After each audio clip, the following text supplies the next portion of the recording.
Hoje Aprenda Mais. Eu quero gravar um vídeo sobre o tema dentro da série Teologia Sistemática. Hoje vai ser sobre a disciplina, a doutrina, né? Satanologia, a doutrina de Satanás. Vamos analisar, né, a questão aqui de Satanás, sua origem e queda, né?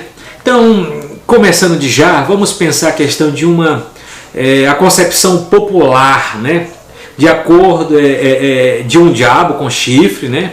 Pé de cabra e de aparência horrível, né? Teve sua origem na mitologia pagã e não na Bíblia.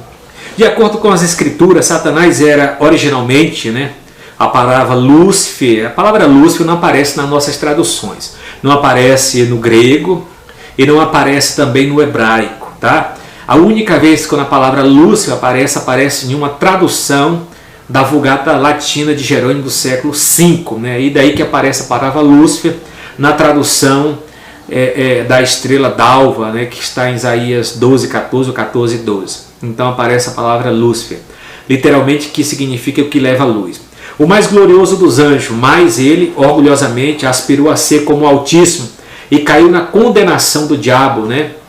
A condenação do diabo, a gente sabe que é a questão do orgulho, a soberba que derrubou ele. Isso está registrado em Timóteo 3:6, 1 Timóteo. Então, segundo Cabral, o aferidor de medidas, Ezequiel 28:12-15, a expressão aparece como selo da perfeição, padrão de perfeição. Todas as traduções bíblicas mais aproximadas aqui traduz o selo, ou seja, era a imagem perfeita da criação de Deus. É a imagem refletida em si mesma que lhe conferiu o privilégio de ser o mais belo e mais inteligente criatura de Deus, como o texto declara, cheio de sabedoria e perfeito em formosura. Aqui tem a passagem de Ezequiel, capítulo 28, né, que retrata a questão do rei de Tiro, que para a corrente teológica que interpreta que os 12 primeiros versículos, né, do capítulo 28 se refere ao rei de Tiro, um personagem humano, né, que foi o rei, governou com soberba aquela ilha, né?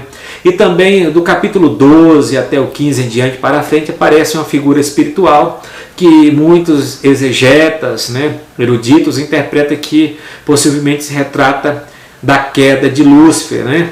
Mas para alguns intérpretes também, algumas escolas teológicas, não vê essa passagem no sentido alegórico, mas vê essa passagem no sentido literário, no sentido que o próprio texto diz que não se trata de Satanás, mas se trata do rei de Tiro, né? Então, vamos analisar aqui conforme eu coloquei, né? Ainda que seja alegórico, mas vamos analisar. Nós temos os antecedentes históricos no capítulo 14 de Isaías, e 14 de Isaías e 28 de Ezequiel. Muitos têm perguntado, vamos analisar. Porque os reis da Babilônia, que está lá em Isaías 14, e o rei de Tiro, que está no capítulo 28 de Ezequiel, são mencionados primeiramente antes de relatar-se a queda de Satanás. A resposta é: o profeta descreveu a queda de Satanás tendo em vista um propósito prático. Alguns dos reis da Babilônia e Tiro reivindicavam a adoração como seres divinos, o que é uma blasfêmia, né? O que é uma blasfêmia. Isso está registrado que a gente for ver Daniel 3:1, Apocalipse 13:15, Ezequiel 28:2, Atos 12:20. E fazia de seu súdito o jogo de sua ambição cruel. Então, vamos analisar. Para poder admoestar os tais, os inspirados profetas de Deus afastaram o véu do obscuro passado. Então, descrever a queda do anjo rebelde que diz: eu serei igual a Deus. Esta é a lição prática. Se Deus castigou o blasfemo orgulho desse anjo de tão alta categoria, como deixar de julgar qualquer rei que se atreva a usurpar seu lugar, né? Notemos que Satanás procurou contagiar nossos primeiros pais com seu orgulho. Isso a gente analisa lá em Gênesis 3:5, Isaías 14:14. Notemos como o frustrado orgulho e ambição ainda o consome, a ponto de desejar se adorar. Mateus 4:9. Como o Deus desse século, né? 2 Coríntios 4:4, uma ambição que temporariamente será satisfeita quando ele encarar o anticristo, Apocalipse 13:4. Como castigo por sua maldade, Satanás foi lançado fora do céu, juntamente com um grupo de anjos que ele havia alistado em sua rebelião. A gente pode analisar isso em Mateus 25:41, Apocalipse capítulo 12, versículo 7. onde que o texto de Apocalipse fala que ele levou 1/3 das estrelas, que fala que é 1/3 dos anjos. É a única passagem que nós sabemos onde que Satanás levou 1/3 da corte angelical. Então, para cada um demônio existe 2 anjos, né? Que ele levou 1/3, ficou 2/3 ao lado de Deus. Efésios capítulo 2 fala das potestades do ar. Também Mateus capítulo 2, versículo 24 também ressalta também o príncipe desse mundo. Ele procurou ganhar Eva como sua aliada, porém Deus frustrou o plano e diz: por inimizade entre ti e a mulher, né? Gênesis 3:15 no proto-evangélico, onde que fala o nascimento da semente da mulher. A personalidade de Satanás, ele possui intelecto, 2 Coríntios 11:3, ele tem emoção, Apocalipse 2:17, ele tem vontade, 2 Timóteo 2:26, ele é tratado como uma pessoa moralmente responsável, Mateus 25:41, pronomes pessoais são usados para descrever, traço de sua personalidade, ele é homicida desde o princípio, João 8:44, ele é mentiroso, João 8:44, ele é pecador, quanto mais, 1 João 3:8, ele é acusador, Apocalipse 12:20, ele é um adversário, né? 1 Pedro 5:8. Suas limitações, ele é uma criatura e portanto não é nem onisciente nem infinito, né? Satanás é uma criatura. Então Deus criou Satanás, Deus criou o diabo não. Deus criou um anjo que se tornou Satanás, se tornou um diabo. Então ele é uma criatura, o anjo é uma criatura de Deus. Eles não são eternos, são criatura, teve um começo. E nessa questão tem as suas limitações. Ele não tem os atributos da divindade. Ele não é onipotente, nem onisciente e nem onipresente. E são atributos somente Deus que tem. Outra questão, sua ação pode ser resistida pelo crente? Tem. Resistiu o diabo, Tiago 4:7. Deus impõe limites a ele? Sim, Jó 1, versículo 12, né? A questão quando foi para tocar em Jó, ele falou, toca de tal coisa, mas não toca na vida. E uma coisa que o próprio Martinho Lutero disse, né? O diabo é o diabo de Deus, né? Então, o diabo só faz aquilo que Deus quer que ele faz. Então, Deus estabelece limite. Santo Agostinho falou que o diabo é como um cachorro, um cão raivoso, mas está acorrentado. E o seu Senhor segura ele. Então, tem limite para ele. Só faz aquilo que Deus estabelece o que é que ele faz. Outra questão também é o seguinte. Os títulos e nomes de Satanás. Segundo, né? Maepilme, as qualificações do caráter de Satanás são identificadas pelos seguintes títulos e nomes pelos quais ele é conhecido. Satanás Satanás literalmente significa adversário. Descreve seus intentos maliciosos e persistentes de obstruir os propósitos de Deus. Diabo significa literalmente caluniador. Satanás é chamado assim porque calunia tanto a Deus como os seus santos, Gênesis 3:2, como ao homem, Apocalipse 12:10, né? Zacarias 3:1, Lucas 22:31. Ele é chamado destruidor, é o sentido da palavra apolion, grego, abadidon, hebraico, né? Cheio de ódio contra o Criador e suas obras. O diabo desejava estabelecer a si mesmo como o Deus da destruição. Ele é também chamado antiga serpente. Essa antiga serpente chamada diabo, Apocalipse 12:9, nos faz lembrar aquele que na antiguidade usou uma serpente como seu agente para ocasionar a queda do homem. Está registrado em Apocalipse 12:9. O João, que escreveu o livro de Apocalipse, né, ele faz citação lá do livro de Gênesis capítulo 3, que fala da antiga serpente, onde que o diabo usou uma serpente para derrubar Adão e Eva. Tentador, Mateus 4:3. Tentar significa literalmente provar ou testar. É o termo usado também com relação aos tratos de Deus.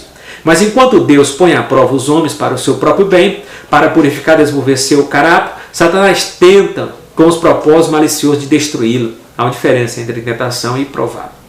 Príncipe desse mundo, né? Deus desse mundo. João 12:31, 2 Coríntios 4:4. Esses títulos sugerem sua influência sobre a sociedade organizada fora ou parte da influência da vontade de Deus. Todo mundo está no maligno, no poder do maligno. João, capítulo 1 de João, né? A carta 5:19. E esta está influenciada por ele, né? Ele é o príncipe desse mundo. Outra questão também, alguma de suas atividades. Tenta subverter o propósito de Deus, Daniel 10:10, Apocalipse 16:3. Tenta estender a autoridade de Satanás, comprimir a sua vontade. Pode ser usado por Deus na realização de seus propósitos, está em Samuel 16:4, 2 Coríntios 2:3. Pode causar doença, Mateus 9:33, Lucas 13:3. Pode possuir homens, sim, Mateus 4:24. pode possuir animais, sim, Marcos 5 e 13. Opõe ao crescimento dos filhos de Deus, Efésios 6 e 12. Dissemina doutrinas falsas, isso é perigoso, a questão das falsas doutrinas, demoníaca, 1 Timóteo 4 e 1. Assim disse o antigo escriba judeu: pela inveja do diabo veio a morte ao mundo, e os que o seguem estão ao seu lado, né? Estão ao seu lado. Vamos analisar mais um pouco as restrições das atividades. Ao mesmo tempo que reconhecemos que Satanás é forte, devemos ter cuidado de não exagerar o seu poder. Para aqueles que creem em Cristo, ele já é um inimigo derrotado. João 12, 31. E é forte somente para aqueles que cedem à tentação. Apesar de sua fúria rugidora, né, ele é um covarde. Pois Tiago disse: resistir ao diabo, ele fugirá de vós. Tiago 4 e 7. Uma das questões também que nós temos que analisar é essa. Ele tem poder, porém limitado, e não pode tentar, né? Mateus 4 e 1. Afligir, Jó 1 e 16. Matar, Jó 2 e 6. Hebreus 2 e 14. E nem tocar no crente sem a permissão de Deus. Lembra? O diabo é o diabo de Deus, segundo Lutero. Tem aquela questão. O homem é como uma besta, né? É como uma mula. Ou ele é montado pelo diabo ou ele é montado por Deus. É melhor ser montado por Deus, né? Satanás e seu destino, né? Desde o princípio, Deus predisse e decretou a derrota daquele poder que havia causado a queda do homem. Gênesis 3 e 15. O castigo da serpente até o pó da terra foi um vislumbre profético da degradação e derrota final dessa velha serpente, o diabo. A carreira de Satanás está descendo sempre. No princípio foi expulso do céu, durante a tribulação será lançado na esfera celestial, a terra, Apocalipse 12, 9. Durante o milênio será prisionário no abismo e depois de 1000 anos será lançado ao lago de fogo. Apocalipse capítulo 20, versículo de número 10. Vamos analisar. Dessa maneira, a palavra de Deus nos assegura a derrota final do mal, né? O diabo e seus demônios têm alguma chance de salvação?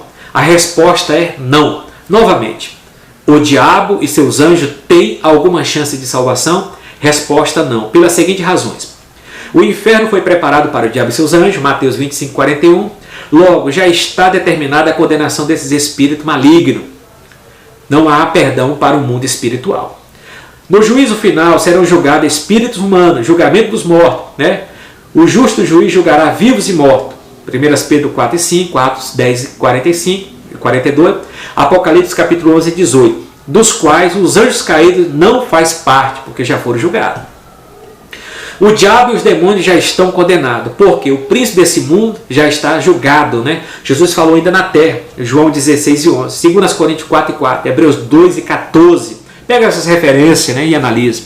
A derrota de Satanás está prevista na palavra de Deus. E o diabo que os enganava foi lançado no lago de fogo e enxofre, onde está a besta e o falso profeta. De dia e de noite serão atormentados para todo sempre. Isaías 14, 12 e 15. Colossenses 3 e 15. Apocalipse capítulo 20, versículo 2, 3 e 10. Deus demonstra que Satanás é totalmente incorrigível. Após passar 1000 anos na prisão, ele é o mesmo de sempre. Ele não muda. Ele não muda. Ficou preso 1000 anos, mas o cara saiu da prisão, ainda saiu pior, fazendo um fuzuê, uma zoeira, e Deus prende ele para todo sempre no lago de fogo e enxofre. E aqui termina essa disciplina para analisarmos a outra disciplina que vem pela frente de teologia sistemática, é chamada demonologia, a doutrina dos demônios. Shalom, até a próxima.